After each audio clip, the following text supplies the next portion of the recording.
It's Eric Pappenfuss. It's Friday, so it must be a buy day. And today, we're going to talk about a particular type of book that I think you'll find very interesting.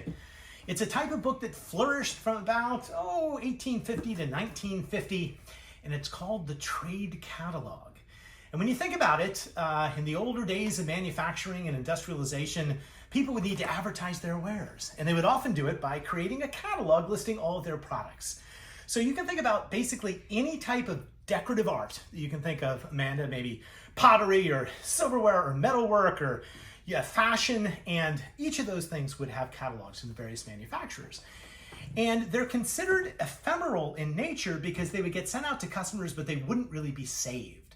And today they are a wealth of information. We see them all the time. Everything from one came in this week on radiators and another last week on wallpaper.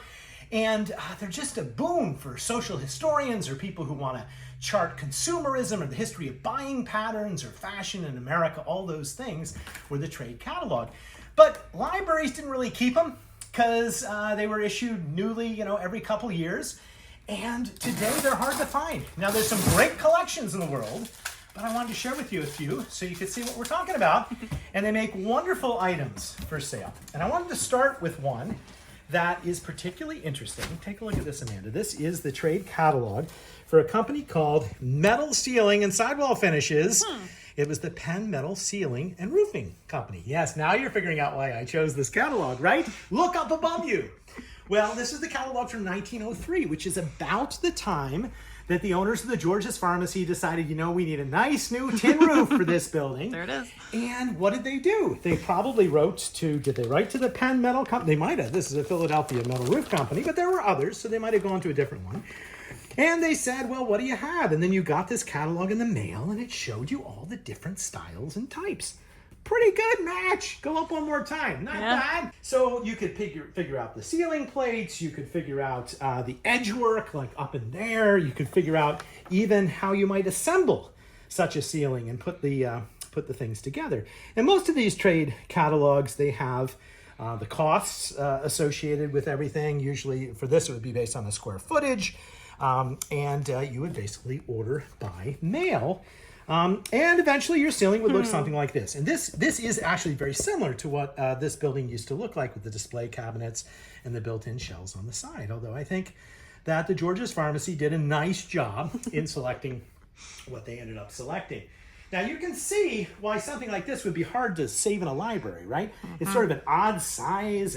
It's falling apart. And these are rare survivors. So if you can find a catalog like this today, you can imagine it'd be of interest to anyone fixing up an old building or just interested in patterns for the time, architecture, design, and it's worth hundreds of dollars today when at the time it was basically thrown out. Let me show you another example. This is fun because this shows you a bit of how you would do the ordering. Now, this, very similar to that, is a catalog for architectural ornaments, specifically weather vanes, which is sort of cool. So if you had a barn, you might decide you want to, yes, definitely that one. There's no question you want that one.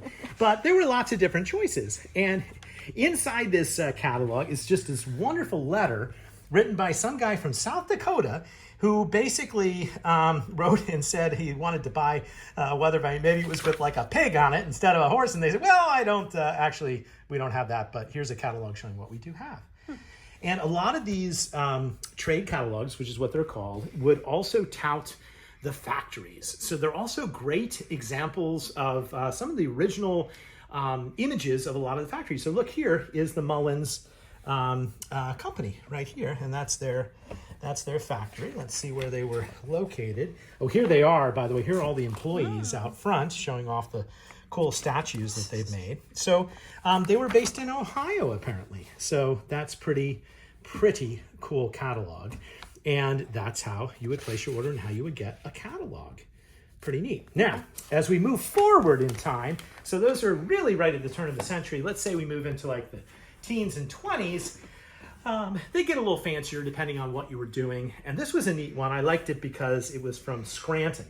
And this is a trade catalog selling you your window treatments for your house or your building. And again, each one of these catalogs like to really advertise the factory, the company. Now, if you're watching this and you're from Scranton, Will you let me know if the Scranton Lace Company building is still there? Yeah, that's what it looked like in 1922. Perhaps it's now condos or something, or maybe it's all been torn down.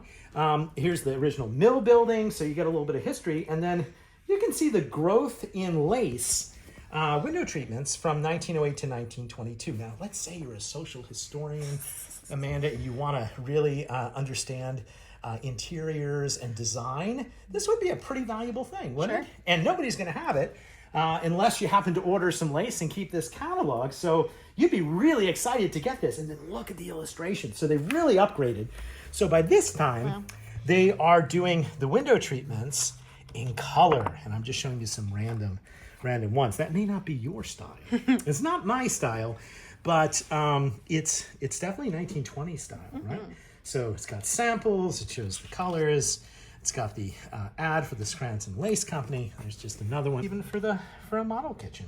Here's a neat one. Those are pretty. So you can see why this would be a boon. Yeah. A boon to the historian, and why today these ephemeral catalogs would be collected and collectible. And there is the Scranton Lace Company.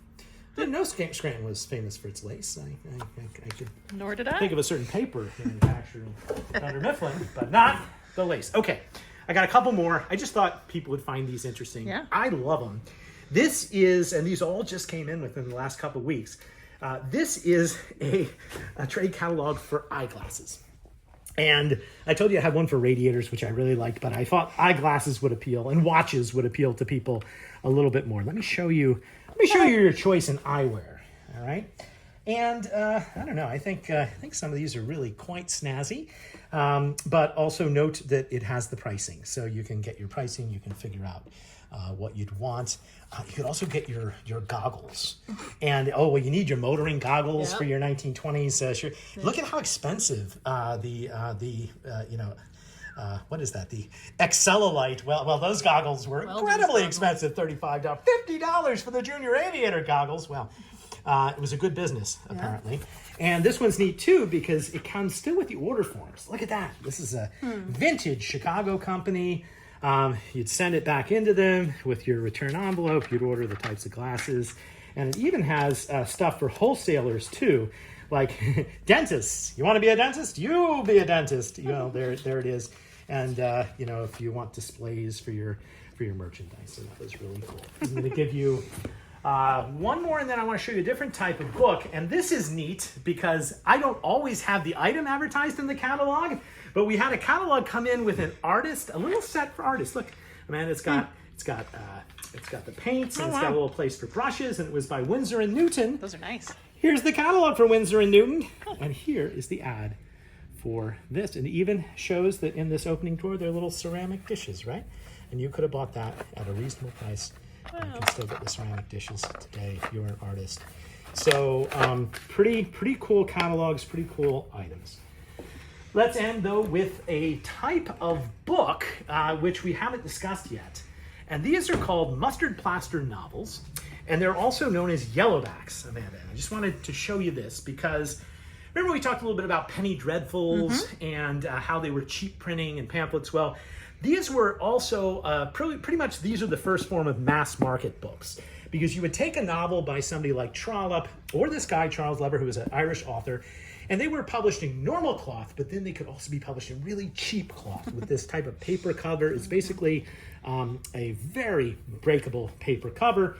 At any rate, they're also sort of trade catalogs because they have the publication lists for all the books in the series, like the complete works of Charles Dickens or the select library of fiction. And I just wanted to show that even books could be considered trade catalogs as well.